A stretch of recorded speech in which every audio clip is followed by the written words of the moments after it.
గుంటూరు జిల్లా మంగళగిరి దగ్గర school bus బోల్తా పడింది. ఒక విద్యార్థి మృతి చెందాడు, పలువురు విద్యార్థులకు గాయాలయ్యాయి.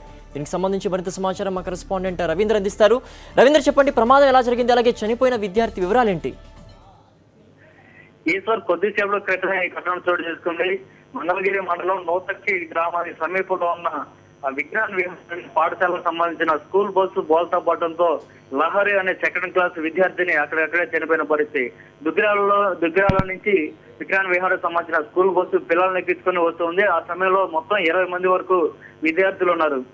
అయితే మరికొద్ది సేపట్లోనే నోతక్కి గ్రామానికి చేరుకుంటా అనుకున్న సమయంలోనే ఊరు చివరిలో ఉన్న కల్వర్ట్ దగ్గర రాగానే ఎదురుగా వస్తున్న వాహనాన్ని తప్పించే ప్రయత్నంలో స్కూల్ బస్సు డ్రైవర్ పూర్తిగా రోడ్డు పక్కకు తీసుకెళ్లాడు. ఈ నేపథ్యంలో అప్పటికే అమితమైన వేగంతో ప్రయాణం చేస్తున్నాడు. అయినప్పుడు కూడా ఏమాత్రం స్లో చేయకుండా తీవ్రంగా స్పీడ్ తో వస్తుండడంతో బస్సు అదుపు తప్పింది. పూర్తిగా పక్కన ఉన్న కాలువలోకి బోల్తా పడింది. ఈ సమయంలో పక్కన ఉన్న పూర్తిగా బస్సు అద్దాలు పగలగొట్టుకుని లోపల రావడంతో లహరి అనే విద్యార్థిని గొంతుకు పూర్తిగా పూసుకుపోయిన పరిస్థితి. అట్లాగే తల కూడా చాలా తీవ్రంగా గాయాలయ్యాయి. దీంతో తీవ్రంగా రక్తస్రావం అవడంతో లహరి అక్కడక్కడే చనిపోయింది.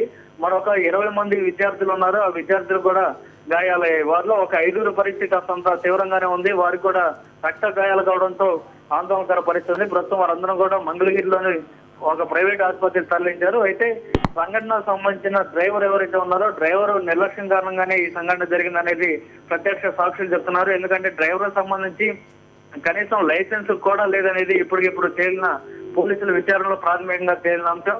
అయితే కేవలం 4-5 వేల రూపాయలకి ఎవరో ఒకరిని డ్రైవర్ను పెట్టుకోవాలన్న విజ్ఞాన విహార పాఠశాల యాజమాన్యం నిర్లక్ష్యం కారణంగానే ఈ ఘటన చోటు చేసుకుంది అనేది విద్యార్థుల తల్లిదండ్రులు ఆరోపణ చేస్తున్నారు. ప్రస్తుతానికైతే లహరి సెకండ్ క్లాస్ చదువుతున్న విద్యార్థిని చనిపోయింది. మరి కొంతమంది తీవ్రంగా గాయపడ్డారు. వీరందరూ కూడా మంగళగిరిలోని ఒక ప్రైవేట్ ఆసుపత్రికి తరలించి చికిత్స చేస్తున్నారు.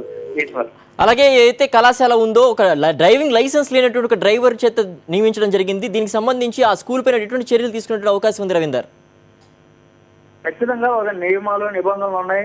ఆ విద్యార్థులు కానీ కళాశాలకు సంబంధించిన విద్యార్థులు ఎవరైనా సరే స్కూల్ బస్సులు కాలేజీ బస్సులకు సంబంధించి డ్రైవర్లు పెట్టినప్పుడు ఖచ్చితంగా వారికి ఎంతో అనుభవం ఉండాలి. ఎందుకంటే ఎంతో మంది భవిష్యత్తు రేపటి పౌరులుగా తీర్చిదిద్దాల్సిన పిల్లలకు సంబంధించిన జీవితాలు వారి చేతిలో ఉంటాయి. అయినప్పటికీ వీరు చేస్తున్న నిర్లక్ష్యం కారణంగానే డ్రైవర్లకి ఎక్కువ జీతాలు ఇవ్వాల్సి వస్తున్న కారణంతో అనేక పాఠశాల యాజమాన్యాలు కానీ కళాశాల యాజమాన్యాలు కానీ అనుభవం లేని వారిని పెట్టుకున్న పరిస్థితి. అట్లాగే ఇప్పుడు జరిగిన ప్రమాదానికి సంబంధించి కూడా విజ్ఞాన విహార యాజమాన్యం అదే పరిస్థితి చేసింది. దీంతో ప్రమాదం చోటు చేసుకుని లహరి అనే విద్యార్థిని మృతి చెందిన పరిస్థితి. Okay Ravinder, thanks for the updates.